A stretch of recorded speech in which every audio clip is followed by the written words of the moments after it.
One thing I can't stress enough, guys, is So the main, most important, significant thing is, aside from the money, for people my age, is to why I think it was worth it.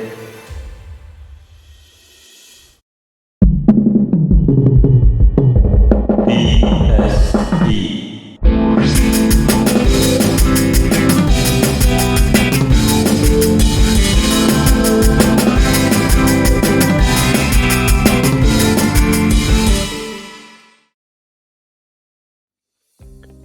Well guys, so welcome to the #1 student podcast on this planet. Right, without further ado, we are going to be exploring the student side hustles, balancing part-time jobs and studies. Right, my name is Joseph, aka the pharmacy student, final year pharmacy student, hopefully going to pursue a career in industry in which I've secured a pre-registration 6 months at GSK's R&D. Wow, I think that deserves a round of applause, Joseph. That is amazing, you know. I know how hard. A round of applause for that as well. Anyway, go for it. So I'm Vihash. I'm currently a sixth form student, and I am an aspiring medic as well. So I've chosen maths, biochem as my subjects, and my AS is media. Not that it has any relevance to what I want to be doing in the future, but yeah, that's all I have to say. Let's get straight into the importance of side hustles, Joseph. I thought that was a phenomenal introduction, but really, without further ado, let's kind of just dive straight into this head first. Right, so what are we going to be exploring today? Yeah, really, we're going to be discussing the kind of side hustles, jobs, and kind of things that you can kind of do as a student, the kind of leverage that you have, the opportunities that you have. And really, I think as a student, what's most underrated is the fact that we think that time is scarce, but I think time is also at our advantage as well. And I'll dive a bit more into this as well, further into the podcast. So really, without further ado, let's dive straight into segment one. Segment one is the importance of side hustles for students. And as you all may know, right, as a uni student, we are all struggling. University students are struggling up and down the country. In fact, a report came out earlier this year, June 22nd, 2023, by the Times. And this is something that's been going on for a while, and it's really nice for it to be addressed, by the Times, and for them to pick out stats like so. So really, in 1 year, the percentage of students in paid employment increased from 45% all the way up to 55%, a drastic 10% increase. And as well as this, 41% of students cited that the cost of living as the main factor for poor university value, affecting 76% of student studies. So really, the main driving factor for this pod today is really to explore what we can do as university students. What are the kind of side hustles that we can kind of bring that can compensate less on the time aspect, but more on the money aspect, what you can bring in financially. So pretty much these gigs can help us gain valuable skills and pay our expenses, and even prepare us for future careers. I really do think it's an opportunity for everybody to, be able to gain experience in many different areas. But as well as this, I think the main thing is to harness and develop skills throughout the time while you're at university. Because it's one thing to gain skill within your profession, within the field that you're studying, but it's a completely different thing to gain and develop a skill unrelated to your profession or indirectly related to your profession. Because really being able to put yourself out there, I think that's one thing, but really following through and harnessing those skills and continually developing those skills in whatever craft that you want to really be good at. It really speaks volumes when you go and apply for a job as a graduate, because now more than ever, the competition is crazy. And even throughout university, to do something in, let's say, not the off time, but like when you've when you're in full-time education, I really do think it's integral that each and every student develops a very important skill. And that important skill, let's figure it out, really. So, Viyash, if you don't mind me asking, what kind of job would you say is best for a student like yourself? So I'm a student like myself right now is definitely not a uni student. It's more, my cohort is more GCSE, pre-GCSE students, or even post-GCSE students, i.e. A-level students. For us, we don't have as much pressure to get a job than uni students, for instance, because we don't have any, or I hope we don't, you guys don't have anything to be paying as such. So if I could well enough say that any job that students my age get now, it doesn't have to be solely focused on the career that you want to pursue. So it could be something that you want to get just a bit of money from, or if you want to find a job specific to a certain career because you want to explore that certain career and see whether you like it or not. So you, for instance, you could get a job in I don't know, in a hospital, and you realize, okay, fine, I don't actually like the hospital setting, it's a bit too overwhelming. At least now that you've done that job, you know you don't really want to go into that in the future. So I don't think there's as much restriction on the type of job you can get for students my age. It's because the benefits that you get from that job is not the exact same as the benefits you'd get as a uni student. Okay, perfect. Yeah, I think that's really well put. I think an incredibly important point that I completely missed out on saying is, as uni students, of course, we have that financial burden, which all of us have. But with how inflation has been going, maintenance loans. So for those who don't know what maintenance loans are, that's essentially what we use to live off of. So essentially we have money that we put down for our rent, and then money which we need to kind of live off of as well. So that is the maintenance loan. It covers the rent and the food, but it doesn't cover the rent. That's the problem. So what I mean by this is that I get the base student SFE allowance, and that is really, really difficult to live off of. So not only do I have to pay for my accommodation with that, but I need to figure out how I'm going to really feed myself. You know, so in this situation, I've really had to go out of my way to find a part-time job, right? Because it's become a norm. As a uni student, you need a part-time job. You can't just live off your maintenance loan because it's not possible. When you have a maintenance loan, theoretically, you're meant to really be able to live off it. But because of inflation and all these other factors that have really factored into SFE giving out the maintenance, we just can't live off of it. So really that part-time job is what we need. But I genuinely do think this kind of nicely leads us on to segment 2. So finding the right side hustle. So I've spoken a lot about jobs, but let's discover the kind of side hustles that fit us.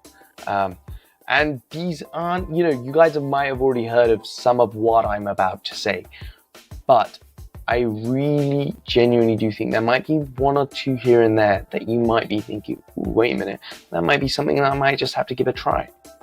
Okay, so segment 2. I really genuinely do think when you look into side hustles, do some research, watch some YouTube videos. So that's something that I did for this pod today, right? Did a bit of research, a bit of a background exploration as to the kind of opportunities that are available as a university student or even as a GCSE student going into A-level. So as an A-level student, I really genuinely do think it's a great opportunity for you guys to use and harness the skills that you've developed at GCSE. And if you've done exceptionally well, like we have with Viyash right here, I think it's a great opportunity to tutor those at GCSE level. Yeah, so I think tutoring is actually a big one. Sorry, I just wanted to jump in there with the tutoring thing. Tutoring is a really big a really good way of both solidifying your understanding of previous concepts if you are a student, or A-level student, I should say. And it's also a really good way to develop skills that almost any student will need for the future. So that could be communication skills. It could be organization skills as well. It could be even teamwork skills if you're working with other tutors. So it's not only beneficial in terms of the money you might get from it, but the value you also get is really, really, really important as well. And that's the main thing that I think students my age should keep into account. So the most important, significant thing is, aside from the money, for people my age, is the values you get out of it. So like you were saying with the research, you need to research what kind of skills you would benefit from it, what kind of values are required for that specific role. Once you do that, you can see whether they align with your interests, see whether you actually enjoy that job. So something like tutoring is a really good way, because it's, in my opinion, enjoyable, beneficial for your own learning, and it gives you those skills that I talked about just a minute ago. Perfect. That's really well put. Like you just said with organization, Vihash, would you say that there is a component, say, although you have based a lot of your revision notes online, right? So you have Quizlet and whatnot. Given that you've made handwritten notes in the situation, let's say we have a situation where you created handwritten notes, intricate, detailed, well written, well laid out handwritten notes, whether that would be mind maps, whether that would be the outline method, the Cornell method, the methods that we've spoken about in previous podcasts. Flashbacks on my days. Flashback, man, crazy. I'd go as far as to say that you could sell those revision notes, and there are platforms in which you can actually do that. I just want to hear your take on that, really. Selling revision notes is a really, really good way as well. You're imparting knowledge to people who need it. Wow. I think I have not done it myself, but I have a good reasons, because I have siblings who might need it themselves. So instead of selling them off, I could give it to my sibling if she needs it. Okay. But selling is a really good way, because you're helping people around you, and you have also that satisfaction, I meant to say, of knowing that you've helped someone else who really needs it. You could give that a try as well if you don't have a sibling who needs it after you. Yeah, that's phenomenal, and that's a really good way to put it, to be honest. I think, as well as this, we've kind of touched on the aspects academically. Let's step outside of that zone for a second. Yes, you do a lot of editing for this pod, and I'd go as far as to say that you are harnessing your skills. You're continually being able to develop them week in, week out. I'm seeing pods that are really well and nicely edited. Do you see yourself editing content for content creators in the future, Yash? I really enjoy editing. I enjoy editing these pods, and it's so easy to edit these pods as well. But the main thing that I sort of have to compromise with is time. Time is a really big factor that I have to think about when it comes to editing. Myself especially, and I think this goes for most editors or just people in general. When you get stuck into a project that you really enjoy, it's hard to get out of that, and you end up losing 4 or 5 hours over it. Now, I'm not saying I spend 4 or 5 hours on this pod. Like I said, it was really easy to edit, so I enjoy it as well. So it's that factor. I have to factor in how much I enjoy, and also how much money I get from it, against how much time it takes me. But if you are someone who has the skills to be able to do it quickly, and you have the resource as well, and you're willing to maybe pay a bit more to be able to edit more easily, then it's a really good thing to invest into, because I think most editors out there do it because they enjoy it. But like I said, it's that balance between time and it's the balance between time, how much you enjoy it, and how much you're getting out of it in terms of value and money. So the freelancing, any skills that you have, like editing, is a really useful thing to do, but you have to factor in those two things. Yeah, I think the way that you put it, Vihesh, it's phenomenal. But I think as well as this, I've seen a lot of videos out there that we have a growing demand for content creators to have editors really kind of put their content on their next level. And I'm seeing a lot more online resources to be able to learn skills like editing for completely like you have with Udemy. Although you need to pay for some of the courses, again, quite exceptional. But Skillshare, it's free for its first week, I believe, which I'm going to leave in the description down below for you guys as well.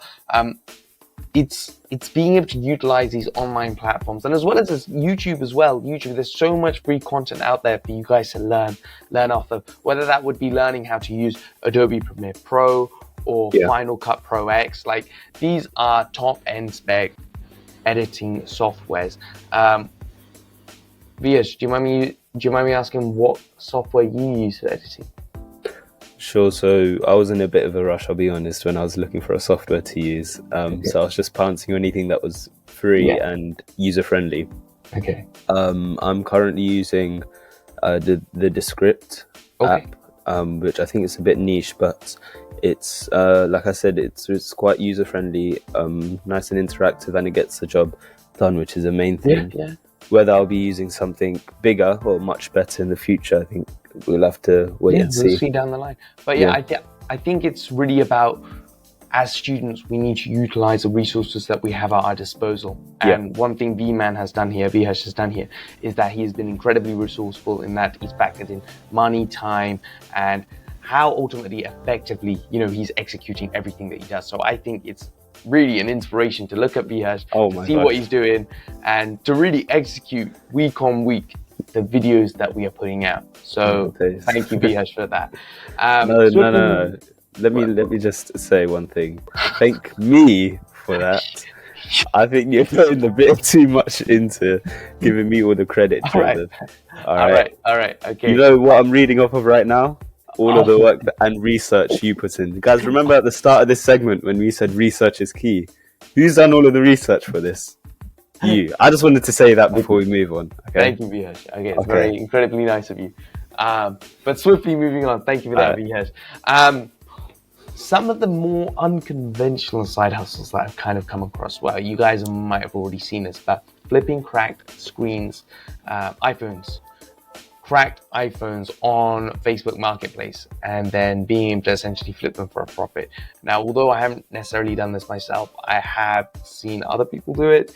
I have friends who have done this before, and I guess it's a really good opportunity to make, a quick 30, 40 quid, depending on the kind of deal that you can get with the iPhone. And as well as this, iPhones don't really necessarily drop in value so drastically like Android phones do, because there are loads of Android phones on the market, but every year we're seeing iPhones here and there. Like, I've got the iPhone SE 2020, and this thing has been like doing me absolute wonders, and it's been 3.5 years or something. And it's the ability for products like Apple to stay at their top of the game. The software is phenomenal, and the lifetime of these products are incredibly long as well. The refurbished iPhones is a completely different market of its own. But essentially what I'm just trying to say is, this is a very cheeky side hustle. The reason why I say cracked screens is because it's something that you can do yourself, rather than getting charged extortionate amounts from your phone repair shops. This is something that you can source off of Amazon or eBay. You get the kit, and boom, you can do this yourself. I've seen the kits. This is doable, and this is something that I might just have to give a try down the line, and I'll let you know, guys, if it works or not. It swiftly moves on to my next point. Vinted. Vinted it's an application where you're able to sell old or unused clothes, and I think that speaks for itself. We all, we're in a first world nation. We have nice clothes, but some of us might have some stuff lying around that we just don't wear, or just could see. What the hell am I going to say? We could see an opportunity, to make a quick buck. That's all I'm really trying to say with that. This kind of goes off from what I've kind of already said about, we have stuff lying around, but other people might have stuff lying around. And what I mean by that is if you go to charity shops, there might be undiscovered gems there. Again, another quick, easy bug. A nice, easy way to flip the product online, whether that would be Facebook Marketplace, eBay, or any other platform of your choosing.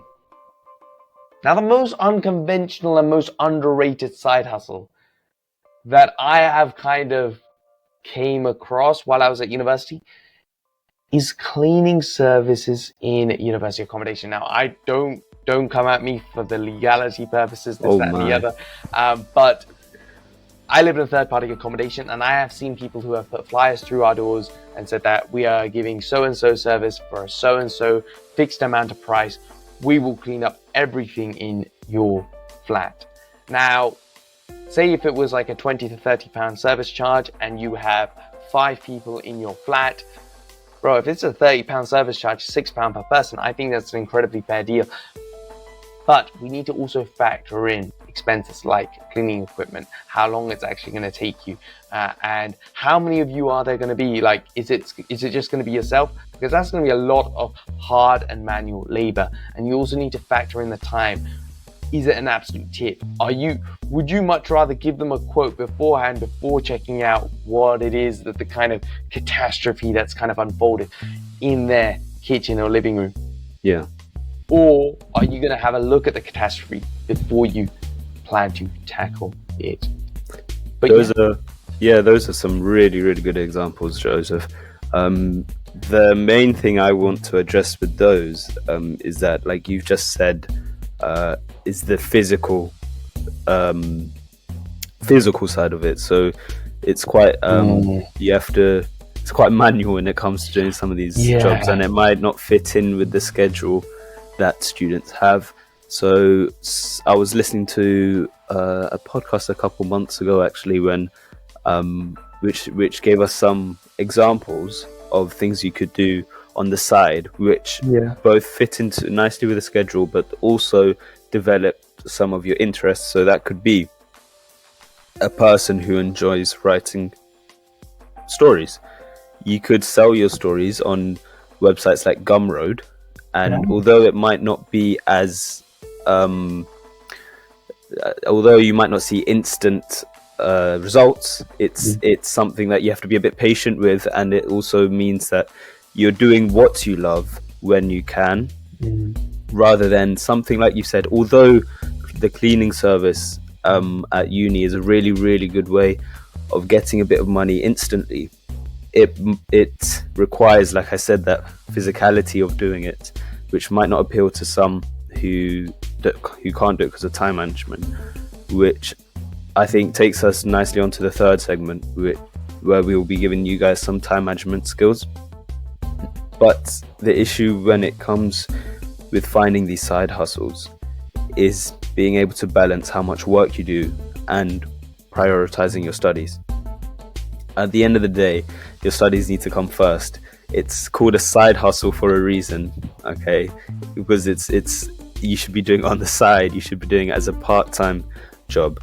So if you guys are struggling, and I know I did very, very much when I was trying to find one, with managing that, one advice that I would give is creating a timetable or creating something visual where you're able to see the layout of your day or layout of your week, and you can allocate certain times of the day or certain times of the week to doing that side hustle.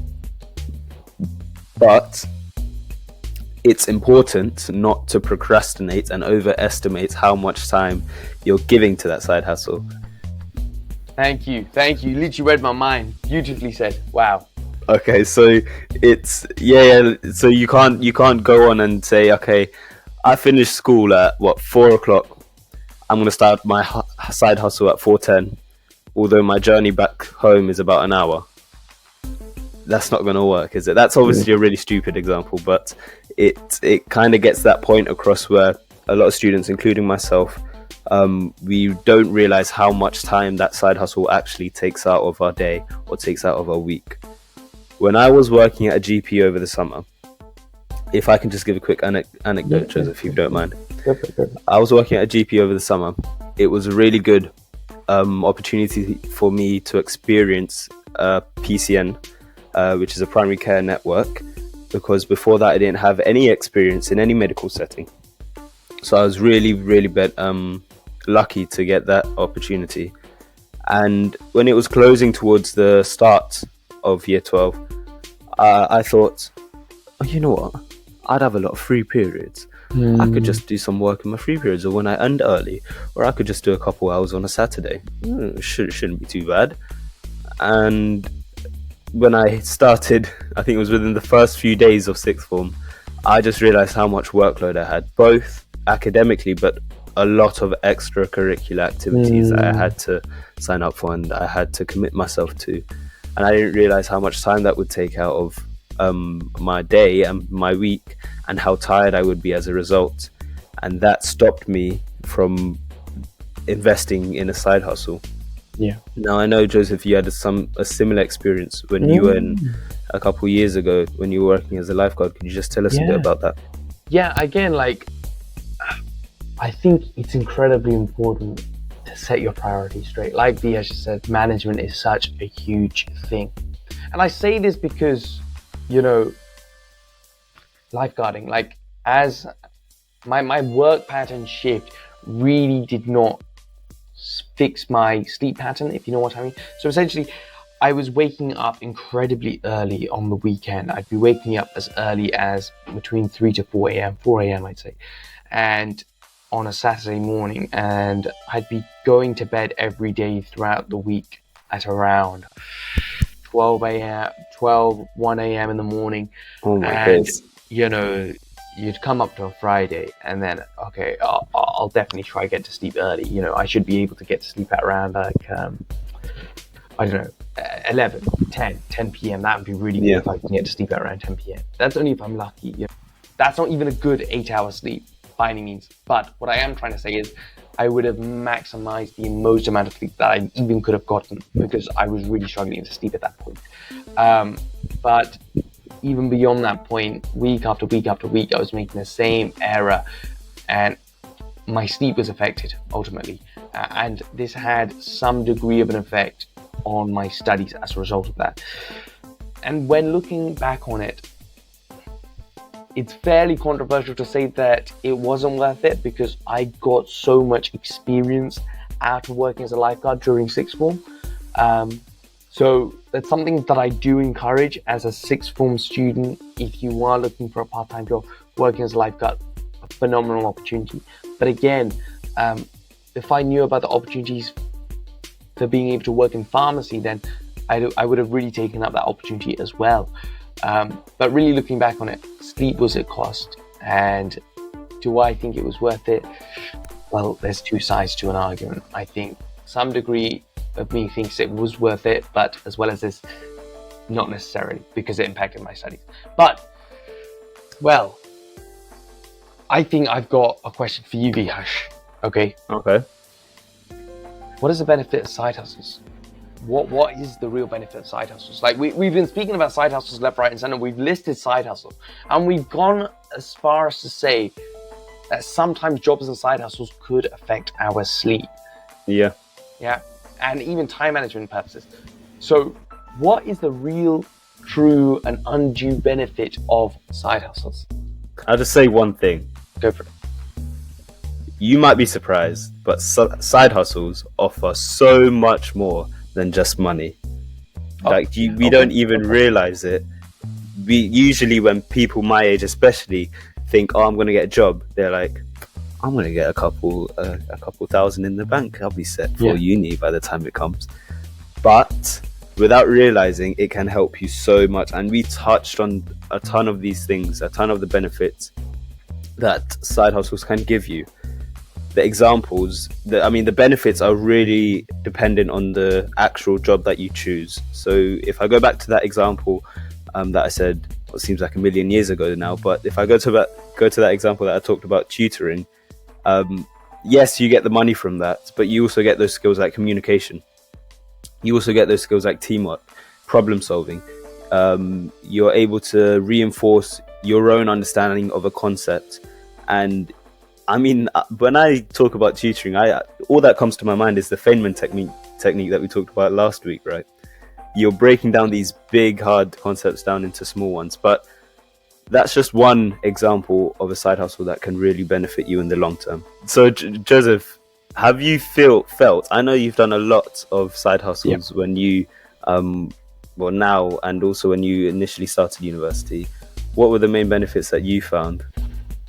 One thing I can't stress enough, guys, is the skill and experience that you can really gain out of anything that you invest time into. I feel as though it's what's known as delayed gratification. And this is, I'm not gonna lie, guys, I've seen this off a video of Ali Abdaal's delayed gratification. That's the first time I actually heard of it. So credit to Ali Abdaal for this.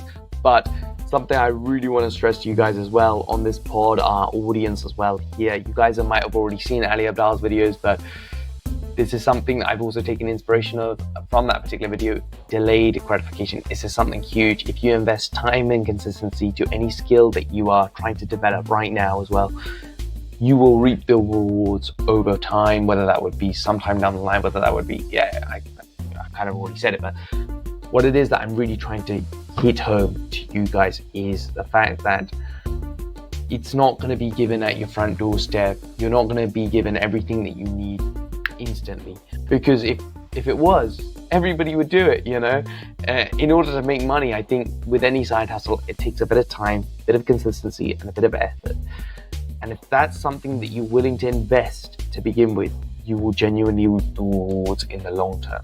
And as well as this, outside of side hustles and let's say jobs, in the context of jobs particularly, I felt as though I have been effectively able to manage my time.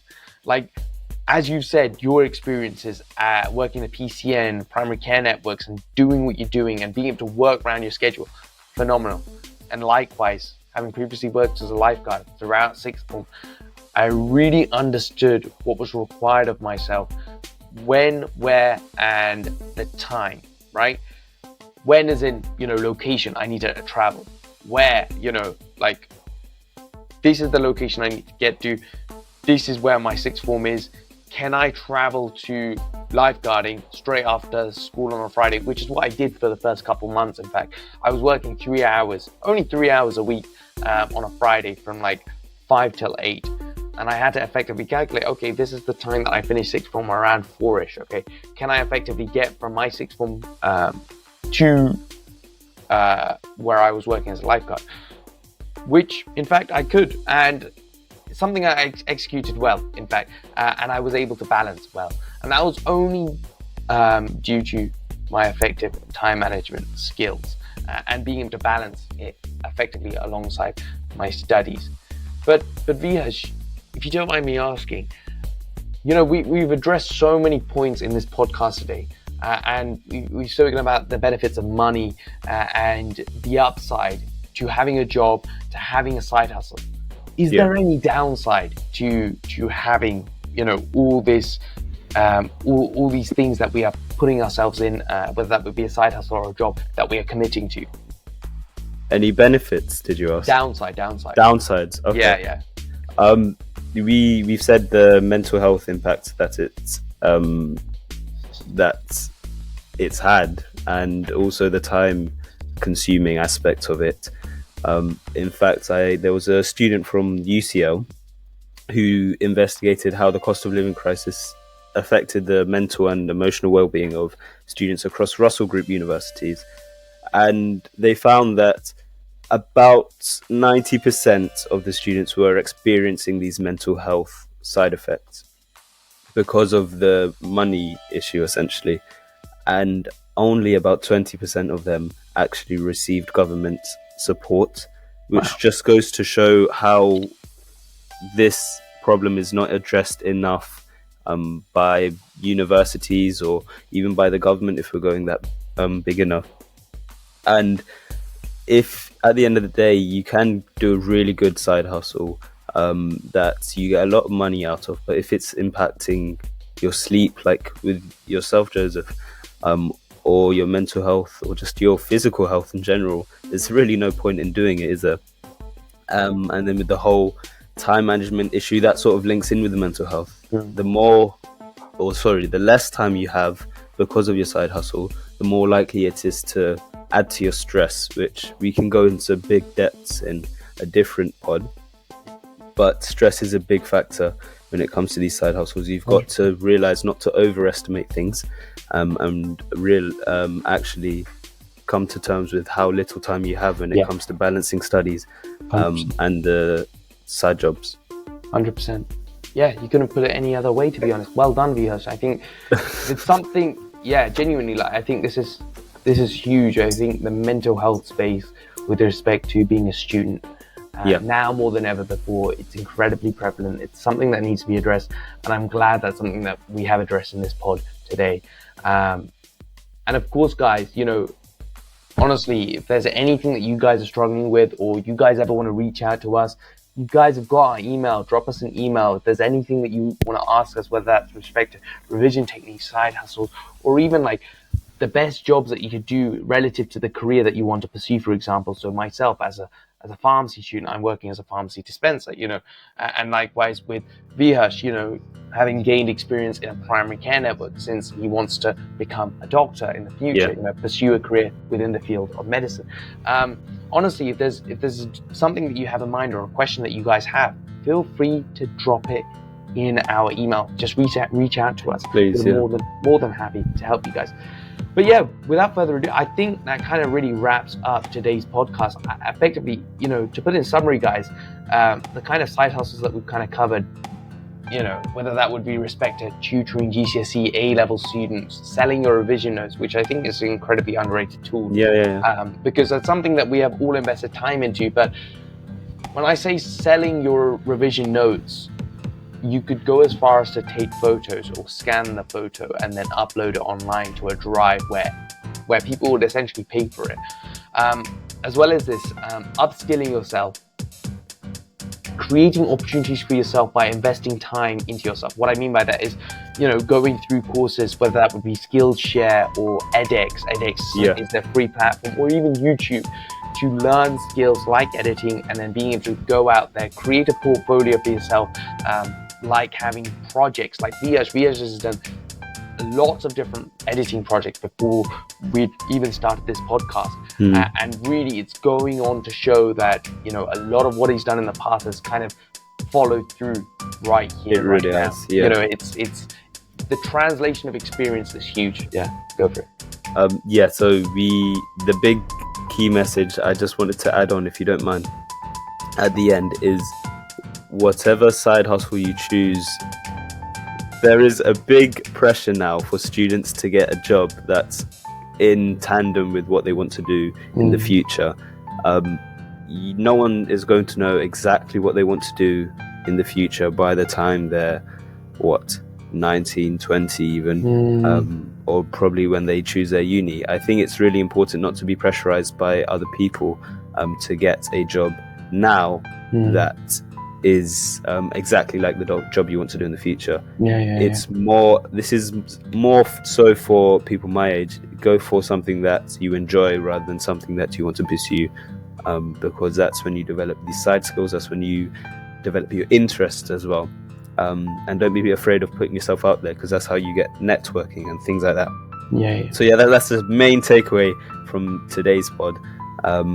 You said some really good points, Joseph, on the types of things to do. Even I'm surprised by some of the things. I think I need to try them out after listening to today. Of course. And of course, we also have the time management tips that are incredibly useful. Like what you've said previously, overestimating and thinking what's realistic. What's the difference between fallacy and realism? Being realistic in a situation where you have an incredibly busy week while you're at sixth form and you think that you could do 3 shifts at work. Is that appropriate? No. It's something that you have to really kind of factor in, but you won't know it until you actually do it. But perfect. I think that's perfect, guys. And how was that perfect? That's perfect. It's perfect. It is perfect. Okay. Yeah, actually, you know what? Yeah. Okay. I don't know why I'm saying that. You want me to wrap it up, or? Do you want to? I don't mind. I don't know. As long as you don't stumble on your words. Okay. I'll see what I can do. Okay. Take a deep breath. All right, guys, thank you so much for watching today. It's been BSP in and out. I'm just joking, BSP out. And thank you so much, guys, for watching today. I really do appreciate it. And honestly, like, comment, and subscribe. And honestly, if there's anything that you need with respect to the kind of sources that we kind of used in today's pod, I'm going to leave it down in the description. And as well as that, I'm going to leave some extra links here and there with respect to Skillshare, edX. And that's really about it, guys. Thank you so much for tuning in today. I really do appreciate it, and take care. This is BSP out.